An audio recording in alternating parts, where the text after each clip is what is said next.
Next presenter is a wife, mother, audiologist, late-deafened adult, and advocate. She loves to hear, but also embraces silence. Music brings her joy, as does the beauty of sign language. She is Tina Childress.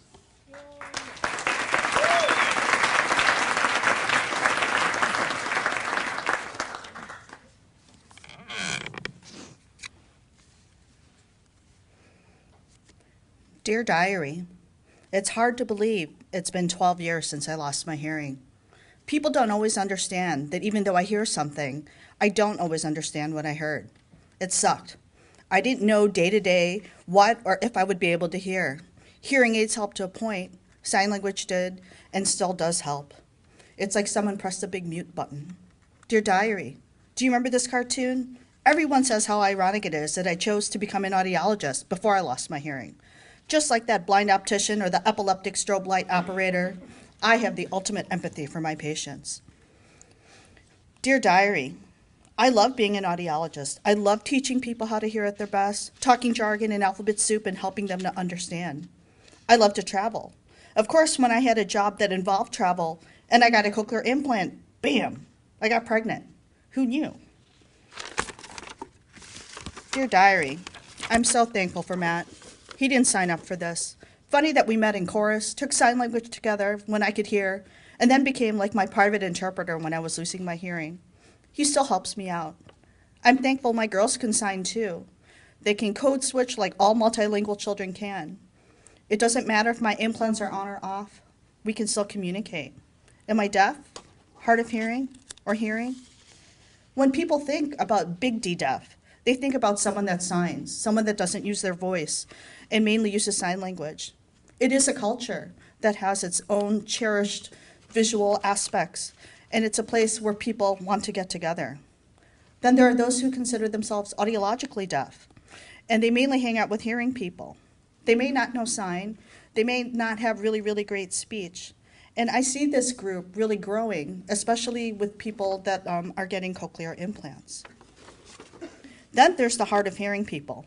I'm not a big fan of the term hearing impaired. It's kind of insulting. I don't think Matt and the girls appreciate either being called hard of listening. Really, if you look at pure numbers, most people fall into this hearing category. And it's not just your grandparents or parents who say, "What? What'd you say?" I'm seeing younger people with hearing loss too, especially with iPods. Did you know that 12.5% of children and adolescents and 17% of adults have permanent hearing loss because of noise? I want to tell that kid on the bus, hey, turn down your music. I can hear it across the bus. I don't want to give you a hearing aid when you're 20. Dear Diary, hearing aids are so cool now. They're smarter, smaller, and even look like Bluetooth devices. But people don't realize, even though people have hearing aids, they don't have 20/20 hearing like glasses can give them. Even with all the bells and whistles, just because something is louder does not mean that it's clearer.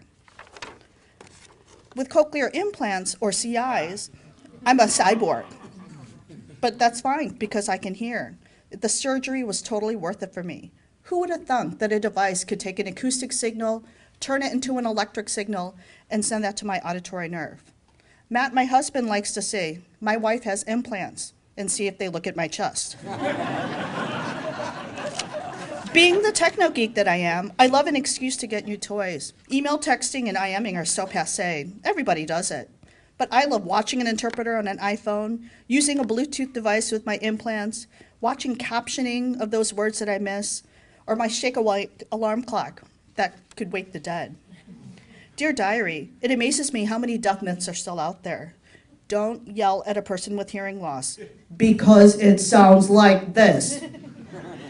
Braille menu is not going to cut it. And I'm especially sad to learn that 70 to 80% of people with hearing loss are unemployed, not because they can't do the job, but because they don't have access. So where do I fit in? I can hear great in quiet places, not so much in noisy places, and nothing when my implants are off. So if you ask me, I'm going to say, it depends. I get so frustrated when people think I hear really well all of the time and understand everything they say. Here's my wish for good communication. Restaurants are hard.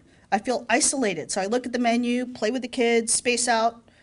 Please face me when we talk so I can read your lips and body language. Speak slower or use different words if I look confused. Move to a quieter spot. Do not say, it's not that important, or I'll tell you later. Do whatever it takes to get the point across. Write on a napkin. Use your cell phone. Wave. Tap my shoulder to get my attention. If you know sign, use it. All of those things help me communicate in those really tough situations. Dear Diary, I have a secret. Sometimes I pretend I understand what people say just so that you don't know that I'm completely clueless. People with hearing loss just want to fit in, but you know what? I've seen hearing people do the same thing when they don't understand a deaf person. Want to hear some funny misunderstandings? On a date night, Matt suggested we go to a tapas bar for dinner, and I thought he said topless bar. Really? Or my friend told me about how her husband asked for a quickie, and he got a cookie.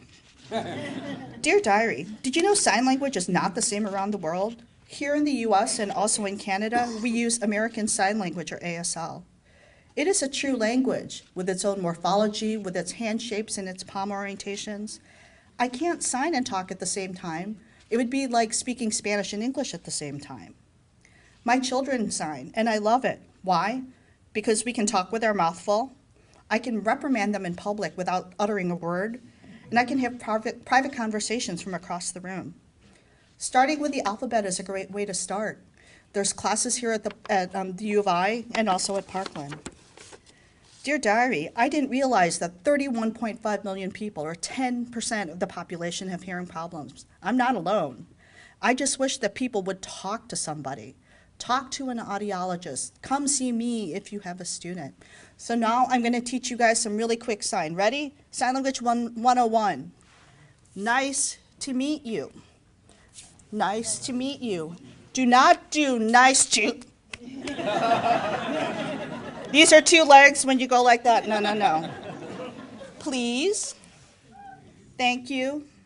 And then for people that can't hear, deaf applause. Thank you.